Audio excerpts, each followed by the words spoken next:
안녕하세요. 사연을 시작하기에 앞서 구독과 좋아요 부탁드려요. 감사합니다. 사연 시작해 볼게요. 결혼했을 때만 해도 정말 행복했어요. 남편은 다정했고 저를 아껴주는 것 같았거든요.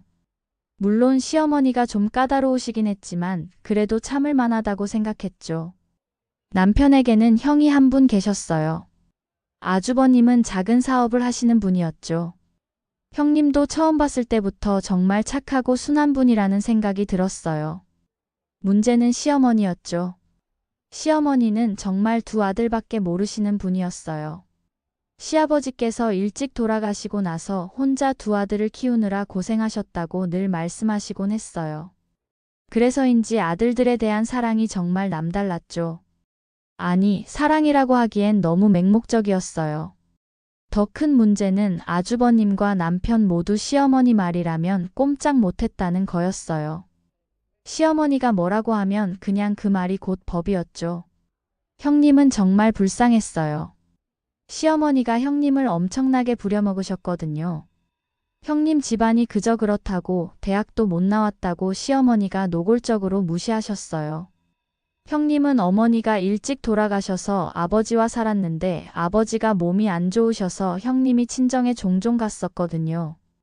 시어머니는 그것도 정말 마음에 안 들어 하셨어요. 그 생활비며 병원비 다 힘들게 일한 자기 아들 주머니에서 나가는 거라면서 대놓고 싫어하셨죠. 그런데 아주버님은 대학까지 나오시고 사업도 하시니까 시어머니 눈에는 형님이 영 마음에 들지 않으셨던 거죠. 그런데도 형님은 시어머니한테 단 한 번도 반박하지 않으셨어요. 시키시는 대로 다 하셨죠. 가끔은 제가 봐도 답답할 정도로 온순하고 착하셨어요. 딸 하나, 아들 하나 있으면서도 늘 시어머니 눈치만 보고 사셨죠. 저도 처음 결혼할 때 시어머니의 그런 모습을 봤어요. 마치 제가 남편보다 모자라다는 듯한 태도였죠. 사실 시어머니 눈에는 자기 아들들이 세상에서 제일 훌륭한 사람들이었던 거예요. 그 누가 와도 모자라 보였을 거예요. 결혼 당시에는 그런 시어머니는 자신이 다 막아줄 테니. 자신만 믿으라던 남편의 모습은 결혼 후 온데간데 없이 사라졌죠. 임신 7개월쯤 되었을 때였어요.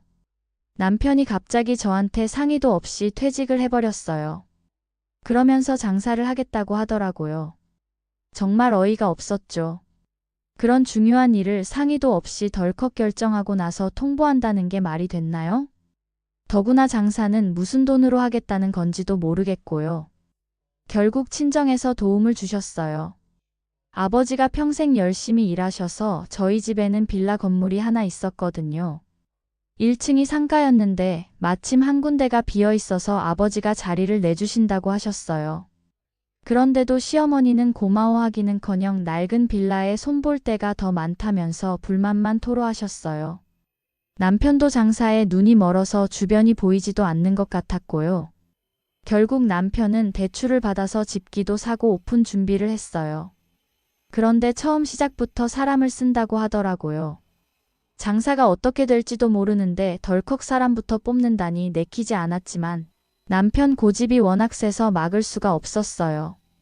그렇게 가게가 오픈되고 저도 아이를 출산했어요. 건강한 아들이었죠. 정말 기뻤어요. 비록 남편이 걱정스럽긴 했지만 그래도 제 아이가 태어났다는 게 행복했거든요. 그런데 그때쯤 형님 부부가 이혼한다는 소식을 들었어요. 알고 보니 시어머니가 형님을 마음에 들어 하지 않는다는 이유로 제가 생각했던 것보다 더 엄청나게 괴롭혔던 거예요. 형님은 더 이상 견딜 수가 없으셨던 모양이었어요.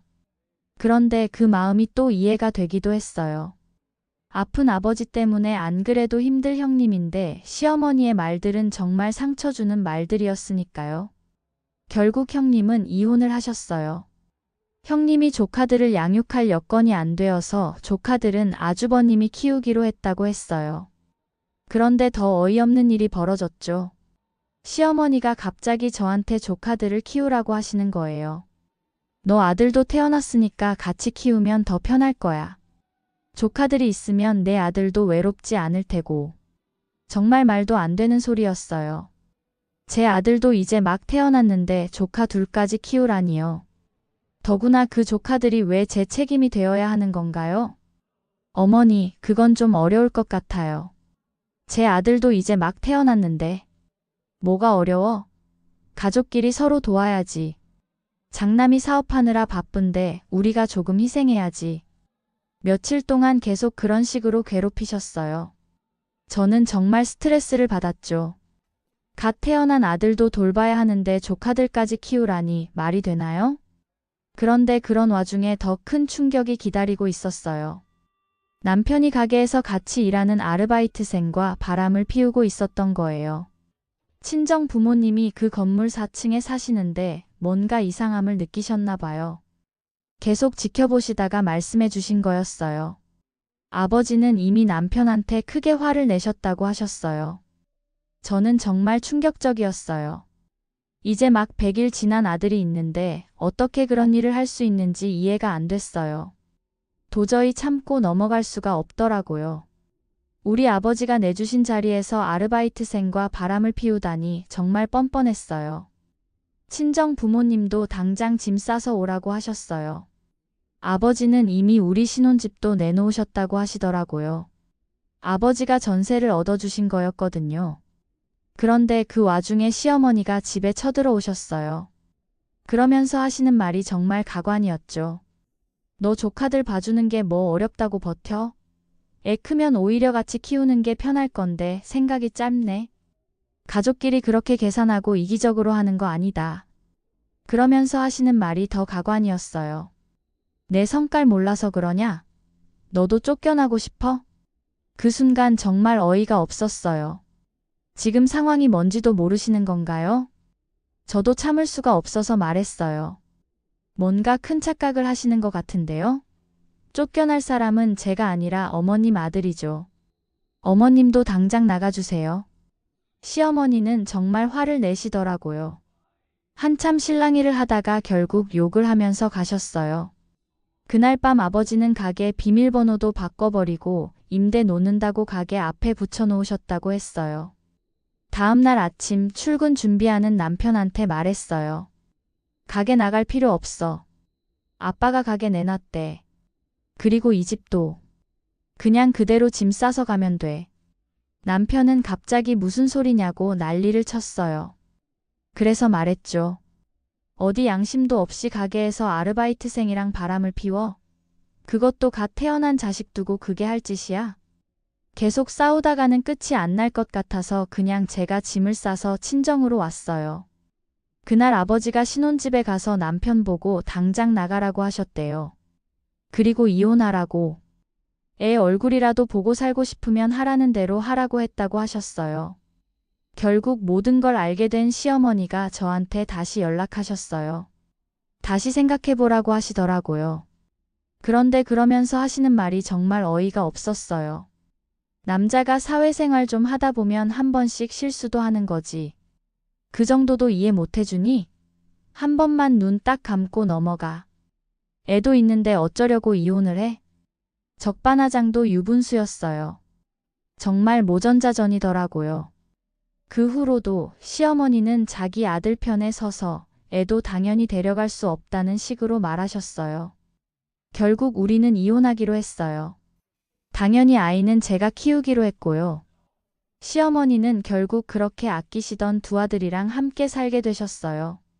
아, 조카들까지요. 그렇게 잘난 장남도 이혼하고 애 딸린 이혼남 되고 둘째 아들인 제 전 남편은 가진 것도 없고 갚아야 할 대출금만 남았죠. 몇 달 후에 들은 얘기로는 시어머니가 정말 힘들어 하신다고 하더라고요. 큰아들은 사업 때문에 바쁘고 조카들은 말을 안 듣고 둘째 아들은 새로운 일자리를 찾지도 못하고 있다고요. 그러면서 친정 어머니를 통해서 다시 연락이 왔어요. 다시 한번 생각해 보라고요.